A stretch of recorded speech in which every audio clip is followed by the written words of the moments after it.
महिला कुठेतरी खूप मागे आहे आणि त्यामध्ये पण आदिवासी महिला सांगितलं तर ती शिक्षणापासून आरोग्यापासून खूपच मागे आहे. आदिवासी संस्कृतीमध्ये जे परंपरा आहे, जे आमच्या पूर्वजांनी जे बनवलेली सिस्टम ते खूप विचारपूर्वक बनवलेली आहे की त्याच्यामध्ये समानता आहे, त्यांच्यामध्ये सन्मान आहे, त्यांना समान भागीदारी आहे. अजूनही आदिवासीच्या पालघर जिल्ह्यामध्ये ही सिस्टम जिवंत आहे. कोविडमध्ये काय परिस्थिती, शहरामध्ये काय परिस्थिती, तुम्ही विचार करू शकता की गावामध्ये काय परिस्थिती असेल. ज्या महिला म्हणजे गावामध्ये खूप लांब राहतात त्यांना हॉस्पिटलमध्ये जाणं आणि त्या टायमाला तुम्ही CPR वगैरे जर चेकअप नाही केलं असेल तुम्हाला एंट्री पण भेटत नव्हती. आणि डिलिव्हरीच्या टायमाला असे पण पेशंट होते ज्या तिथे गेले आणि त्यांना चेकअप म्हणजे CPR नाही मिळत तर त्यांना डॉक्टरांनी हात सुद्धा लावला नाही आणि ते परत रिटर्न गेले आणि त्यांची डिलिव्हरी ही सोयीन महिलाने कोविडमध्ये गावामध्ये अजूनही केलेली आहे. असे पण उदाहरण.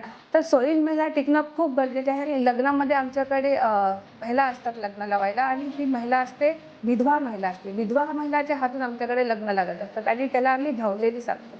त्या समाजामध्ये जेव्हा आपण बघतो की विधवाला काय सन्मान आहे, मान आहे, आपल्याला सर्वांना दिसून येते. ती विधवाला मानवाची बद करते, तिला अपशकुनी मानले जाते आणि इथे विधवाच्या हातून लग्न लागणं खूप मोठी गोष्ट आहे. तर हे आदिवासी समाजाची संस्कृती आहे. या 9 ऑगस्टच्या दिवशी आपण हे प्रयत्न करूया की आपली संस्कृती आपण टिकवूया. आणि सर्वांना जोहार. 9 ऑगस्ट जागतिक आदिवासी दिवसाच्या सर्वांना खूप खूप शुभेच्छा. आणि मॅक्स महाराष्ट्राने आम्हाला इथे आमंत्रण केलेलं आहे आणि विषय महिलांचे आहे आणि ते पण आदिवासी महिला. आणि आदिवासी महिलांसाठी इथे आम्हाला बोलवलं गेलेलं आहे. आणि आपण जाणतो की आता 9 ऑगस्ट हा जागतिक आदिवासी दिवस आहे आणि जागतिक आदिवासी दिवसाची जो इंटरनॅशनल थीम आहे ती पण ह्या वर्षी महिलांवर आधारित आहे. आणि खूप मोठा विचार हा जागतिक स्तरावर महिलांबद्दल होत आहे आणि खूप मोठी गोष्ट आहे. आणि आम्हाला खूप अभिमान पण वाटतो की युनो विचार करते की आदिवासी संस्कृती वाचेल तर हे जग वाचणार आहे आणि त्यामध्ये पण महिलांच्या विचार होत आहे. आणि मला वाटते गेल्या 2 वर्षाआधी पण महिलाची एक मोठी थीम होती आणि आता ह्या वर्षी पण महिलांसाठी थीम आहे आणि ती पण खूप मोठी थीम आहे. जसं आरोग्याच्या बाबतीमध्ये आम्ही आदिवासी महिलांमध्ये बघतो ती सोयीन महिला सांगतात, दायीन महिला सांगतात. तर त्या महिला वाचल्या पाहिजे आणि त्यांचे जे ट्रेडिशनल नॉलेज आहे, आदिवासी परंपरा आहेत, आमचे ट्रेडिशनल नॉलेज आहे ते वाटलं पाहिजे. त्यासाठी युनो कुठे तिथे विचार करते आणि हा विचारातून आम्ही जेव्हापासून म्हणजे आम्हाला जेव्हापासून समज तयार झाली आणि बऱ्याच वर्षापासून आम्ही आमची टीम मी सुद्धा ह्या विषयावर काम करत आहे. आणि आदिवासी महिला काय आहे आणि आदिवासी महिलांमध्ये पण वारली समाजाच्या महिला आमच्याकडे जे आम्ही काम करतो ते कशा प्रकारे वंश पारंपरिक काम आहे आणि त्याबद्दल मी तुम्हाला माहिती देणार आहे की आदिवासी महिला फक्त महिला नाही. जसं तुम्ही विचार करतात की महिला बघितलं गेलं तर महिला कुठेतरी खूप मागे आहे आणि त्यामध्ये पण आदिवासी महिला सांगितलं तर ती शिक्षणापासून आरोग्यापासून खूपच मागे आहे. पण आदिवासी संस्कृतीमध्ये जे परंपरा आहे, सिस्टम बनवलेली आहे, जे आमच्या पूर्वजांनी जे बनवलेली सिस्टम ते खूप विचारपूर्वक बनवलेली आहे आणि त्यामध्ये जे महिलांची काम आहे ते अशा प्रकारे बनवलेली आहे की त्याच्यामध्ये समानता आहे आणि त्यांच्यामध्ये सन्मान आहे, त्यांना समान भागीदारी आहे. तर अशा प्रकारे जी सिस्टम आहे ते आदिवासी समाजाची आहे आणि अजूनही आदिवासीच्या पालघर जिल्ह्यामध्ये ही सिस्टम जिवंत आहे आणि त्याला अजून आम्ही पुढे कसं करता येईल, जिवंत ठेवता येईल त्यासाठी आम्ही प्रयत्न करत आहोत. तर आदिवासी समाजामध्ये जन्मापासून मृत्यूपर्यंत जे पण समाजाचे काम आहेत ते आदिवासी महिला समान भागीदारीमध्ये करत आलेले आहे. जसं की आमच्याकडे बघायला गेलं तर जन्म, लग्न आणि मृत्यू हे मुख्य हर समाजाचे मुख्य वस्तू असतात आणि त्याच्यामध्ये आदिवासी महिला आहे ती खूप मुख्य भूमिका निभावत असते. जसं मी आता सांगितलं की इंटरनॅशनल थीम आज सोयीन महिलाची आहे. तर जन्मामध्ये सोयीन महिला खूप महत्त्वाची असते आमच्याकडे. जसं गर्भधारण म्हणजे आदिवासी समाजामध्ये गर्भधारण जेव्हापासून होते तेव्हापासून म्हणजे गर्भधारणपासून प्रस्तुतीपर्यंत जी महिला सोबत राहते ती सोयीन महिला असते. जेव्हा आदिवासी महिला गर्भधारण करते तेव्हा ती प्रथम म्हणजे आधी तर ती सोयीन महिलाकडे जायची. जेव्हा हे आधुनिकता नव्हती तेव्हा सोयीन महिलाकडे जायची आणि सोयीन महिला त्याला तिच्याकडे ते एवढं ट्रेडिशनल नॉलेज होतं, ती डॉक्टरपेक्षा खूप मोठी म्हणजे सर्व नॉलेज तिला होतं त्या टायमाला. अजून पण बऱ्याचशा सोयीन महिला आहेत त्यांना हे नॉलेज आहे. तर जे प्रस्तुतीच्या दौरान म्हणजे जी महिला जायची तेव्हा निरोप द्यायची की बाबा हिच्या आता तिने गर्भधारण केलं आहे तेव्हापासून सोयीन महिला तिला चेकअप करायची की तिच्या कशा प्रकारे बाळ वाढत आहे, काय चाललेलं आहे हे सर्व, आणि प्रसूतीच्या टायमाला पण सोयीन महिला तिच्या सोबत राहायची. आणि आज आम्ही आमच्या पालघर जिल्ह्यामध्ये सोयीन महिलाचा सर्वे केलेला आहे. तर आमच्याकडे भरपूर अशा सोयीन महिला आहे ज्यांच्या आम्ही सर्वे केलेला आहे. आम्ही व्हिडिओज त्यांच्याबरोबर बनवले, इंटरव्ह्यू बनवले. तर अशा सोयीन महिला आमच्याकडे आहे, त्यांच्या हातून आता 3री पिढी जन्म घेत आहे आणि तरीही त्यांच्या हातून एकही मूल किंवा आई दगावलेली नाही. तर एवढं त्यांच्याकडे हे पारंपरिक नॉलेज आहे, त्यांच्याकडे एक डॉक्टरपेक्षा जास्त नॉलेज असणाऱ्या सोयीन महिला आहे. पण आज कुठेतरी ही संस्कृती आमची, म्हणजे ही नॉलेज आमचं संपत चाललेलं आहे.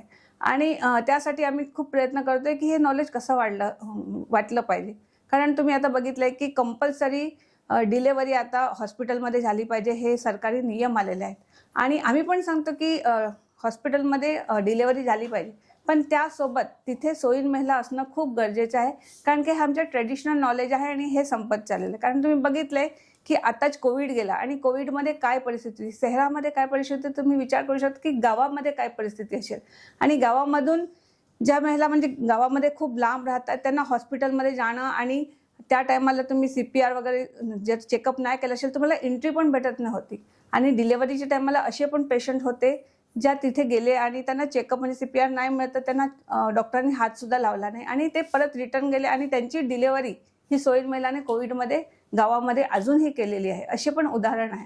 तर सोयीन महिला टिकणं खूप गरजेचं आहे. कारण हे जे नॉलेज आहे हे एक पिढीतून दुसऱ्या पिढीमध्ये पहिले जात होतं आणि ते आता जात नाही मिळत. कारण सोयीन महिला पण घाबरतात, कारण का आता कंपल्सरी असा नियम झालेला आहे की जर तुम्ही घरी प्रसूती डिलेवरी झाली तर सोयीन महिलावर केस होणार.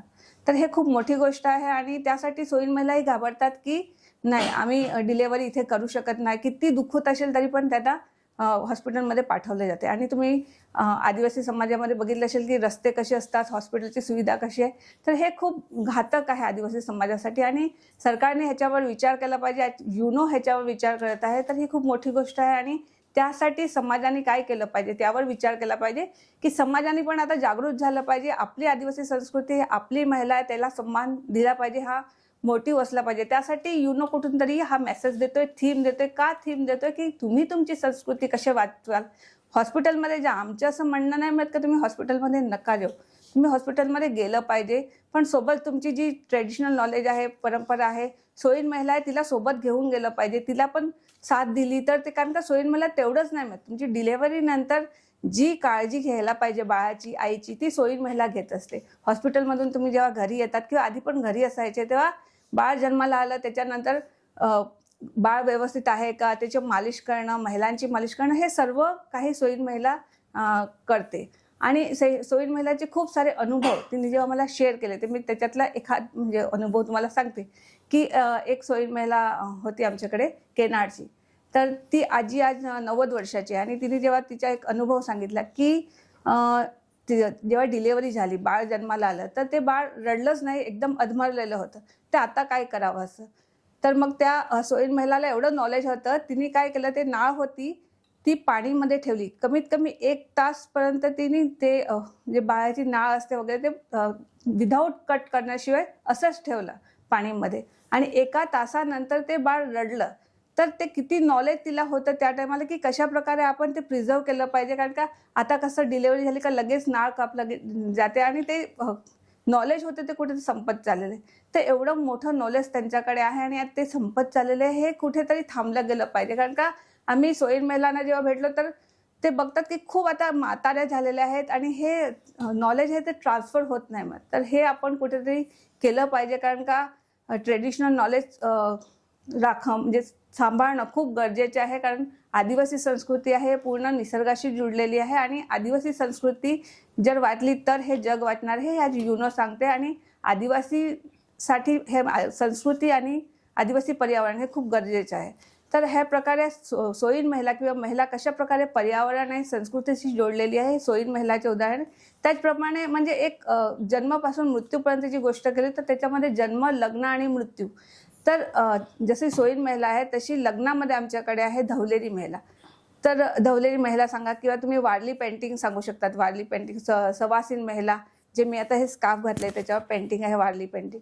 तर हे सर्व काम आहे हे आमच्याकडे लग्न जन्मामध्ये, लग्नामध्ये, मृत्यूमध्ये महिला करत आलेत. आणि लग्नामध्ये आमच्याकडे महिला असतात लग्न लावायला, आणि ती महिला असते विधवा महिला असते. विधवा महिलाच्या हातून आमच्याकडे लग्न लागत असतात आणि त्याला आम्ही धवलेरी सांगतो. तर ही खूप मोठी गोष्ट आहे. हे विशिष्टपूर्ण संस्कृती आहे आदिवासी समाजाची. आणि तुम्ही बघू शकतात की इतर समाजामध्ये, म्हणजे कोणाचे नाव नाही घेत, पण इतर समाजामध्ये जेव्हा विधवा असते ते विधवा महिलाला मांडवातही उभा करत नाही. पण आदिवासी संस्कृती एवढी मोठी आहे की इथे विधवा महिला आमचे लग्न लावते. म्हणजे जे पुरोहित, फादर, ब्राह्मण हे नाही लग्न लावत, तर विधवा महिला, त्याला आम्ही धवलेरी सांगतो, त्याच्या हातून लग्न लागतात. तर ही गोष्ट खूप मोठी आहे आमच्यामध्ये आणि ही महिलांची संस्कृती आहे आणि ही टिकली पाहिजे. त्यासाठी सतत आम्ही काम करतोय. आणि आज आम्ही 91 धवलेरी महिलाचा सर्वे केलेला आहे पालघरमध्ये. आणि आमच्याकडे आज रेकॉर्ड आहे, पालघरमध्ये धवलेरी आहेत. आणि जिथे जिथे लग्न असेल, म्हणजे आमच्या समाजामध्ये तुम्ही जसं सांगतात की खूप विखरलेला समाज आहे. कोण ख्रिश्चन धर्माला फॉलो करतोय, कोण हिंदू धर्माला फॉलो करतोय, मुस्लिम धर्म. तर ज्या ज्या धर्माचे त्यांच्यावर परिणाम झालाय त्या धर्माच्या हिशोबाने ते कोण आज ब्राह्मणच्या हातून लग्न करते, फादरच्या हातून. पण त्यामुळे काय झालंय की आदिवासी संस्कृती, परंपरा हे संपत चाललेले. त्यामुळे आदिवासी पद्धती संपत चाललेल्या. आणि यामध्ये काय झालंय, जे धवलेरी पद्धत होती ती कुठेतरी आता संपत चाललेली. धवलेरी हातून जे लग्न होतं ते आता संपत चाललेले आहे. आणि त्या व्यतिरिक्त हे जे पुरुष प्रधान संस्कृती सांगू शकतो किंवा पुरुषांनी त्याच्यावर कब्जा केलेला आहे. आणि आज तुम्ही बघायला गेले तर आमच्याकडे पालघरमध्ये मोस्ट ऑफ देम ब्राह्मणाच्या हातातून लग्न लागतात किंवा फादरच्या हातून लग्न लागत असतात. पण तिथे पण आम्ही खूप प्रयत्न करतोय की आमच्याच लोकांना आम्हाला जाऊन आज समजवायला लागतंय की आपण कोण आहे, मी कोण आहे आणि माझी संस्कृती किती इम्पॉर्टंट आहे. कारण का जेव्हा आदिवासी समाजामध्ये धवलेरीच्या हातून लग्न लागतात, ती पहिली गोष्ट तर ही जी आहे की ती धवलेरी आहे आणि ती विधवा महिला आहे. दुसरी गोष्ट, खूप साधा सिंपल पद्धतीने लग्न होतात. काही तुम्हाला खूप खर्चाळू गोष्ट नाही मिळत. तिचे गीत असतात, 35 मिनिट्सचे गीत असते आणि त्या गीतामध्ये ते पूर्ण निसर्गाला बोलवत असते. असं नाही मिळत की काय सूर्य, चंद्र, चांद, म्हणजे जे पण आहेत ते त्यांच्यासोबत त्यांच्या महिला म्हणजे बायकांना पण ते बोलवतात. तर हे एक स्त्री पुरुष समानताची गोष्ट आहे. आणि धवलेरीच्या हातून लग्न लागणं खूप मोठी गोष्ट आहे. आज इतर समाज जे आपल्याकडे बघतो की नेहमी आदिवासीकडे बघण्याचा एक दृष्टिकोन आहे की हा आदिवासी. पण असा जे संस्कृती परंपरा जेव्हा लोकांना समजेल की आदिवासी समाजामध्ये हे आहे, तर एक बघण्याचा दृष्टिकोन आहे तो बदलेल. कारण का जसं सांगतात की आदिवासी समाजामध्ये अंधविश्वासू, तर अंधविश्वासू ह्याच्यामधून सांगू शकता तुम्ही की एखाद्या विधवाच्या हातून जेव्हा लग्न लागतं, हे खूप मोठी विश्वासाची गोष्ट आहे. आणि इतर समाजामध्ये जेव्हा आपण बघतो की विधवाला काय सन्मान आहे, मान आहे, आपल्याला सर्वांना दिसून येते की विधवाला मांडवातही उभं करत, तिला अपशगुनी मानलं जाते. आणि इथे विधवाच्या हातून लग्न लागणं खूप मोठी गोष्ट आहे. तर हे आदिवासी समाजाची संस्कृती आहे. आमची वारली पालघरमध्ये अजून पण, म्हणजे वारली समाज सांगितलं तर गुजरातच्या डांगपासून ते ठाणा, मुंबई सर्व ठिकाणी पसरले. पण मुख्यत्वे मी पालघर जिल्ह्याचा सर्वे केलेला आहे आणि तिथे आमच्याकडे धवलेरी आहेत. आणि आताच 5 सप्टेंबरला आम्ही धवलेरी परिषद आणि धवलेरींना एक मान सन्मान ठेवलेला होता. तिकडे एवढ्या धवलेरी आल्या होत्या आणि त्यांनी त्यांचा अनुभव शेअर केला होता. त्याचप्रमाणे सांगितलं तर वारली पेंटिंग, तर आमच्याकडे लग्नामध्ये लगीन चौक लिहिलं जाते. तर ही वारली पेंटिंग आहे, ही फक्त पेंटिंग नाही मात्र आदिवासी लिपी आहे, रायटिंग आहे. आणि ह्याची सुरुवात कुठेतरी महिलांनीच केलेली होती. आमच्याकडे लग्नामध्ये पहिले सवासीन महिला लगीन चौक लिहायच्या, म्हणजे ते रायटिंग चौक काढायला नाही जायचं तर लिहायला जायचं असं म्हणतात. तर ते लिहायचं काम ही आमच्याकडे सवासीन महिला करत होत्या. आणि त्या सुहासीन महिला असायच्या, म्हणजे लग्न झालेल्या महिला. तर हे लग्न झालेल्या महिला होत्या, ते चौक लिहायला जायचं. तर आता काय झालेलं आहे की आता हे लगीन चौक आहे आमच्याकडे, कंपल्सरी लग्नामध्ये लगीन चौक लिहिलं जाते. आणि आत्ता लग्नामध्ये जेव्हा तुम्ही बघतील तर हे लगीन चौक आहे ते महिला नाही काढत असतात, तर पुरुष आर्टिस्ट येतात आणि पेंटिंग काढून जातात. आणि असं असतं ना, जे धवलेरीचे गीत आहेत ते कनेक्टेड कुठेतरी सवासीन महिलासोबत आहे, चौकासोबत आहे. तर पिढी तयार नाही होत ते. म्हणजे तुम्ही काय सांगतात, एखादा आर्टिस्ट येतो आणि तो लगीन चौक लिहून जातो, तेव्हा तो गाणी गात नाही.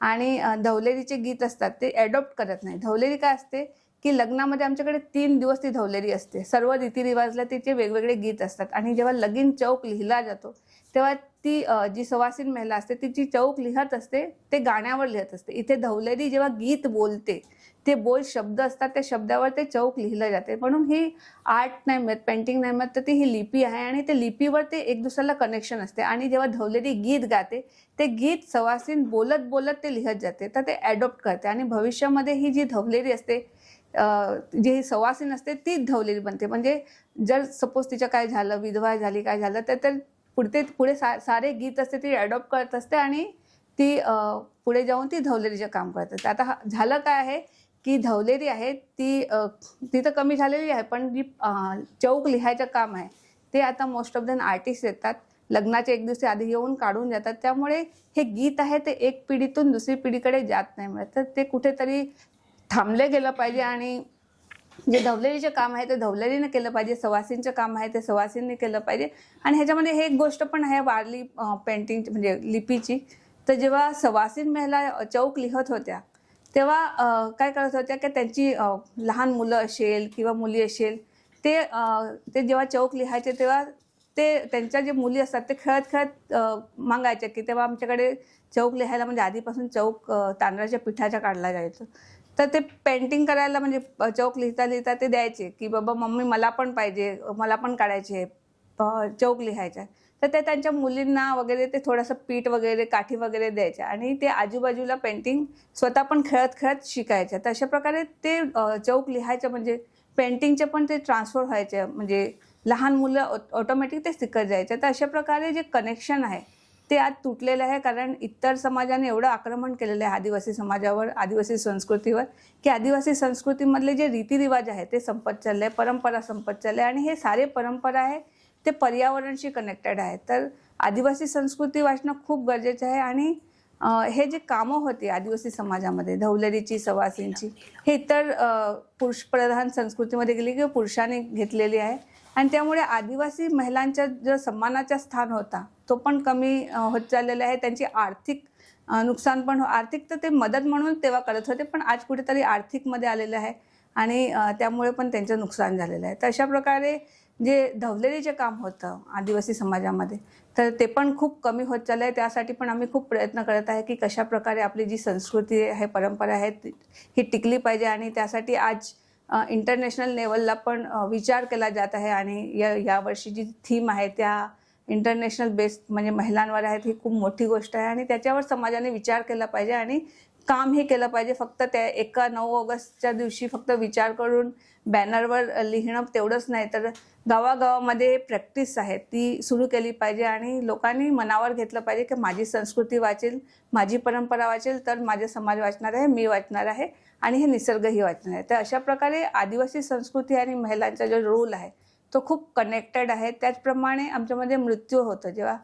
तेव्हा पण महिला काम करत आहे. तर जसं जन्म, लग्न आणि मृत्यू, तर मृत्यूमध्ये आमच्याकडे तलनवाली महिला असते आणि जे पूर्ण काम असते म्हणजे जेव्हा मयत होते मग मैतामध्ये जे पण सामग्री असते म्हणजे जे येते, मग बाकी जे आपलं मृत शरीर असेल त्याला हळद लावायची असेल, बाकी जे पण काम असते ती करत असते आणि 12 दिवस ती आमच्या घरामध्ये असते. बाकी बाजारातून जे पण सामान आणायचे असेल ते सर्व सामान ती तलनवाली महिलाला सर्व माहिती असते काय रीतिरिवाज आहे. तर अशा प्रकारे पूर्ण समाजाचा जो गाठ आहे ती जोडलेली आहे महिलांसोबत. आणि त्याच्यामध्ये आम्ही सांगू शकतो की जेवढे कामं पुरुषाला दिलेले आहे आदिवासी समाजामध्ये, स्त्री पुरुष समानताची जेव्हा गोष्ट करतो किंवा वारली समाजामध्ये, तेवढीच महिलांनी पण म्हणजे पूर्ण महिला उलट सांगू शकतो समाजामध्ये जो मोठं काम आहे ते महिलांच्या आदिवासी समाजामध्ये. म्हणून स्त्री पुरुष समानता आम्ही सांगतो महिलांमध्ये. म्हणून आदिवासी समाजामध्ये जेवढं महिलाचं काम आहे तेवढं पुरुषाचं काम आहे. आणि आज आम्ही म्हणजे त्याच्यासाठी मला खूप अभिमान वाटतो. मी स्वतः आदिवासी समाजाची आहे, वारली समाजाची आहे, म्हणून मला स्वतःला खूप अभिमान वाटतो की मी हा समाजाची आहे आणि ही संस्कृती वाचली पाहिजे.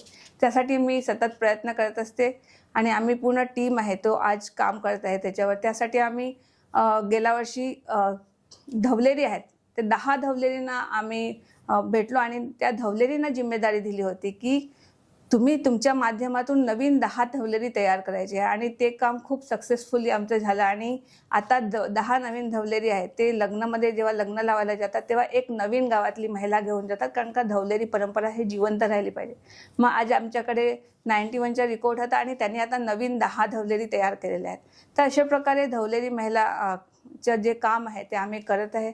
त्याचप्रमाणे आम्ही जसं सांगितलं की वारली पेंटिंग किंवा वारली जे चौक आहे ते लिहायचं, म्हणजे वारली पेंटिंग करावी पुरुषांनी आणि पेंटिंग विकावी पण, त्याच्यावर आमचं ऑब्जेक्शन नाही मिळत. पण आदिवासी समाजामध्ये जे लग्न आहे त्याच्यामध्ये जे चौक लिहिलं जाते ते सवासीन महिलांनी लिहिलं पाहिजे आणि त्यासाठी पण आम्ही पूर्ण म्हणजे पालघर जिल्ह्यामध्ये आम्ही थोडा सर्वे केला आणि आसपास 110 मुलींना महिलांना आज लगीन चौक लिहायला शिकवलेलं आहे आणि आज तिथेही थोडा पुढाकार घेऊन लोक बोलवत आहे आणि लग्नामध्ये चौक आणि कशा प्रकारे हे गीत प्रिझर्व होतील त्यासाठी काम करत आहेत. तर या माध्यमातून मी मेसेज द्यायला मागते पूर्ण समाजाला की आपली आदिवासी महिला आहे त्यांना सन्मानाचं स्थान दिलं पाहिजे, त्यांना आर्थिक सशक्त पण केलं पाहिजे आणि जी आपली संस्कृती आहे आपली परंपरा आहे ती म्हणजे तुम्ही कुणाला फॉलो करतात ती गोष्ट नाही, मग आपल्या समाजामध्ये काय आहे आणि काय वाटलं पाहिजे, कशा प्रकारे आपण आदिवासी संस्कृती वाचवू आणि आदिवासी संस्कृतीमध्ये जे महिलांचे काम आहे ते महिलांना द्यावे आणि ही संस्कृती टिकली तर पर्यावरण टिकणार आहे. म्हणून आदिवासी संस्कृती वाचणं खूप गरजेचं आहे. म्हणून समाजाने पुढाकार घ्यावा आणि आपली संस्कृती आहे तर आपल्या संस्कृतीमध्येच लग्न लावा. लग्न लावायचे असेल तर धवलेरी महिलाच्या हातून लावून घ्या, चौक लिहायचे असेल तर सवासीन महिलाला बोलवा आणि जी सोयीन महिला, या वर्षाची जी मोठी थीम आहे सोयीन महिला, ती टिकणं खूप गरजेचं आहे. त्यासाठी जेव्हा डिलेवरी असेल किंवा हॉस्पिटल असेल त्या टायमाला तुम्हाला जेव्हा गरज असेल तेव्हा सोयीन महिला डॉक्टरकडे तुम्ही ज्या हॉस्पिटलमध्ये जा तिथे गेलंच पाहिजे, पण त्यासोबत तुम्ही सोयीन महिलांना पण घेऊन जा, कारण का ती वाटली तर पुढे भविष्यामध्ये आपल्याकडे ही जे आपलं ट्रेडिशनल नॉलेज आहे ते वाटणार आहे. कारण का फक्त तेवढंच नाही तर तिच्याकडे औषधी ज्ञान पण खूप आहे. तुम्हाला काही प्रॉब्लेम होत असेल तेव्हा ती औषधी नॉलेज देत असते, तिच्याकडे औषधी ज्ञान आहे. तर अशा प्रकारे सोयीन महिलाचं काम पण खूप महत्त्वाचं आहे. तर ही संस्कृती टिकली पाहिजे. या 9 ऑगस्टच्या दिवशी आपण हे प्रयत्न करूया की आपली संस्कृती आपण टिकवूया आणि इथे मॅक्स महाराष्ट्राने मला आमंत्रण केलं त्यासाठी त्यांचे खूप खूप आभार. धन्यवाद. थँक्यू.